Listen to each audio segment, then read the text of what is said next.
Hello guys, कैसे हो? आपको फिर से लेके चलते हैं राजस्थान कल्चर काका का ब्लॉक में। तो गाइज, आज हम आपको बहुत ही अच्छी कथा सुनाने जा रहे हैं। तो गाइज, इस कथा को बड़े ध्यानपूर्वक सुनिएगा। तो गाइज, चलते हैं, आप और हम ये कथा सुनते हैं। श्याम राय का अपूर्व त्याग। दिल्ली के प्रतापी राजा पृथ्वीराज और महाबे के राजा परिमाल में बहुत दिनों से शत्रुता थी।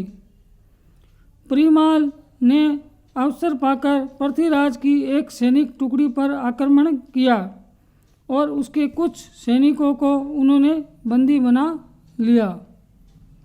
यह समाचार जब दिल्ली पहुंचा तब राजा पृथ्वीराज क्रोध में भर गए। उन्होंने सेना सजाई और महोबे पर आक्रमण कर दिया। महोबे के राजा परिमाल भी बड़े वीर थे। उनकी सेना में आला और उदल जैसे सामंत थे।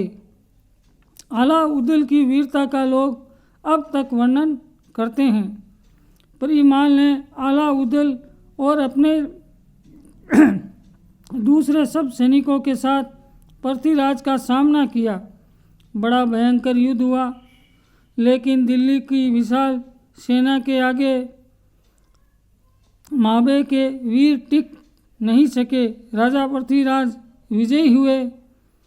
महाबे की सेना युद्ध में मारी गई। परिमाल भी खेत रहे, लेकिन दिल्ली की सेना भी मारी गई और पृथ्वीराज भी घायल होकर भूमि पर गिर गए।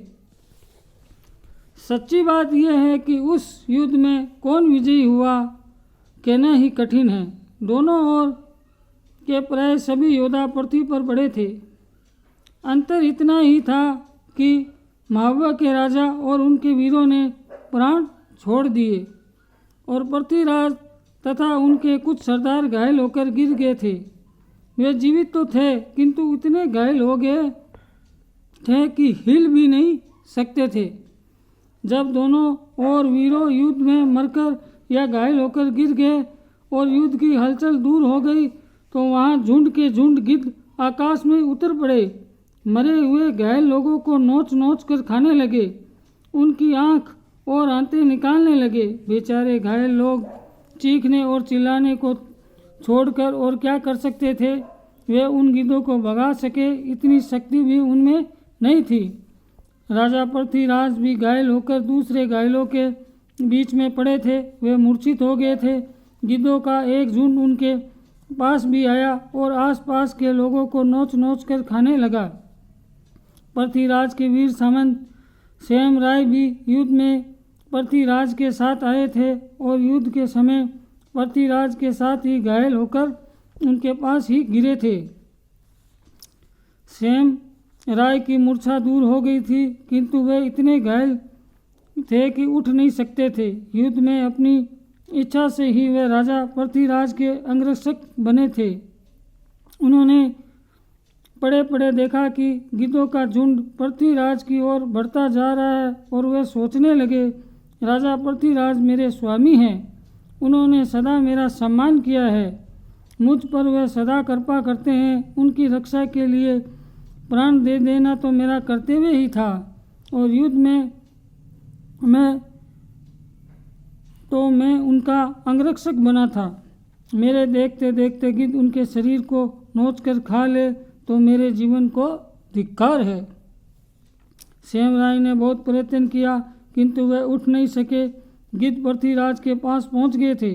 अंत में वीर श्याम राय को एक उपाय सूझ गया।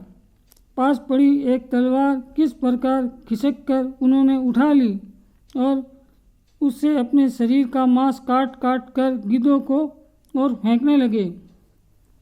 गिद्धों को मांस की कटी बोटियां मिलने लगी तो वे उनको झपट्टा मार कर लेने लगे। मनुष्य के देह नोचने उन्होंने बंद कर दिया। राजा पृथ्वीराज की मूर्छा टूटी।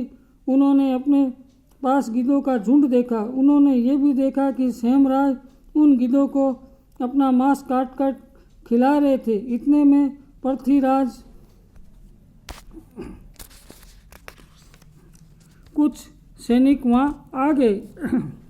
वह राजा और दूसरे घायल सरदारों को उठाकर ले जाने लगे, किंतु श्याम राय अपने शरीर का इतना मांस गिद्धों को काट काट कर खिला चुके थे कि उनको बचाया नहीं जा सका। अपने कर्तव्य पालन में अपनी देह का मांस अपने हाथों से काटकर गिद्धों को देने वाला ये वीर रणभूमि में सदा के लिए सो गया। तो गाइस, आज हमने आपको यह बहुत अच्छी कथा सुनाई। इस कथा से हमें यही प्रेरणा मिलती है कि हमें सॉरी गाइस कि हमें हमारे देश की और हमारे देशवासियों की रक्षा के लिए हमें प्राण तक न्यौछावर कर देने चाहिए। तो गाइस, आज के लिए इतना ही। हमारे चैनल को ज़्यादा से ज़्यादा लाइक करें, सब्सक्राइब करें, वीडियो देख के कमेंट करें।